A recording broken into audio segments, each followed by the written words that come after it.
અને એમના કાળ બનીને એવી થઈ છે કે નારાજગી છે એટલે ભાજપમાં આવી શકે છે ઠાકરસિંહભાઈ રબારી. ભાજપનો ભૂકો કાઢી નાખવાનો છે, નારાજગી છે એવું કે કોણ છે? કોણ ચલાવે? એમને ખબર છે, પતાઈ દે. હું એવી રીતે ચૂંટણી અમે અંબાજી થી નડાબેટ સુધી કોંગ્રેસના તમામ આગેવાનો આટલા દિવસો ધારાસભ્ય અને સંસદ બનવા માટે લડ્યા. આ જે ચૂંટણી છે અમારા નાના નાના કાર્યકર્તા તાલુકા પંચાયત, જિલ્લા પંચાયતના અમારા પાયાની હોનાની ઈંટો સમાન જ્યારે કાર્યકરો લડતા હોય એમના માટે જે કરવું પડે, જે રીતે લડવું પડે, લોકશાહી ઢબે અમે લડવાના છે. પરંતુ ભાજપના મનમાં કોઈ ઈગો કે કીડો ભરાઈ ગયો હોય તો એમને જે રીતે લડવું પડે લડીને ભાજપને પૂરી કરવા માટે 26મી તારીખે બનાસકાંઠા અને વાવથરા જિલ્લા પંચાયતમાં અબીલ ગુલાલ કોંગ્રેસનો ઉડવાનો છે. બે જિલ્લા પંચાયત, તમામ તાલુકા પંચાયતો કોંગ્રેસની બનવાની છે. આજે ભાજપનો સ્થાપના દિવસ છે અને 26મી તારીખે ભાજપનો વિસર્જન દિવસ આવવાનો છે. ઠાકરસિંહભાઈ, ભવિષ્યમાં કોઈ પ્લાન ખરો?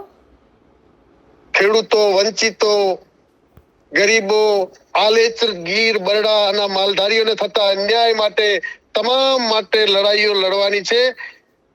અને આ લોકોને આ રાક્ષસી સત્તા જે ભાજપ લઈને ગરીબો, વંચિતોને પરેશાન કરી રહ્યા છે એમને જડ મૂળથી સત્યાવીમાં ઉખાડી દેવા માટેના પ્લાનો બનાવી અને આખા ગુજરાતમાંથી આ ભાજપને કાઢવા માટેના પ્લાનો અમારે બનાવવાના છે. તો ઠાકરસિંહભાઈ, આ પ્રકારની ચર્ચાઓ કેમ કે ઠાકરસિંહભાઈ ક્યાંય જોવા નથી મળતા અને ભવિષ્યમાં ભાજપમાં જોડાવાની સંભાવના? આખું ગુજરાત, મારી વાત, ભાજપ એટલે શું? મહાત્મા ગાંધીની હત્યા કરનારા પક્ષ સાથે ઠાકરસિંહ રબારી ક્યારે ન જોડાય? હું ગાંધીજીને માનવા વાળો છું. ગાંધી સંસ્થાઓ, મહેશભાઈ ભણસાલીની ઉત્તર બુનિયાદી ટડા હોય, બંધવંડી સંસ્કાર ધામ હોય, એ ગાંધી વિચાર સાથે જોડાયેલા માણસો ક્યારે ગોડસેની વિચારધારા સાથે ના આવે. તો આ પ્રકારની ચર્ચાઓ કેમ છે ઠાકરસિંહભાઈ? મૂળ વાત ચર્ચાઓ એટલે છે કે કદાચ બધી જગ્યાએ ઠાકરસિંહ ના પહોંચી શકે અને ભાજપના જૂઠા લોકો ભ્રામક પ્રચાર કરે છે કે આ એમને માનવા વાળા વર્ગના વોટ મળી જાય એટલે ભાજપના ગતકડા કરવા વાળાને કેવું છે કે લોકશાહી ઢબે લડજો, નહીતર તમને જડ મૂળથી ઉખાડીને ફેંકતા પણ આવડે છે. લોકશાહી રીતે લડજો.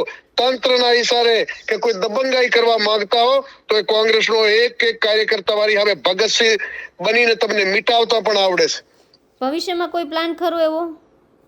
27માં કોંગ્રેસની સરકાર આવવાની છે ને ભાજપને ગુજરાતમાંથી જડ મૂળમાંથી ફેંકી દેવાનું છે.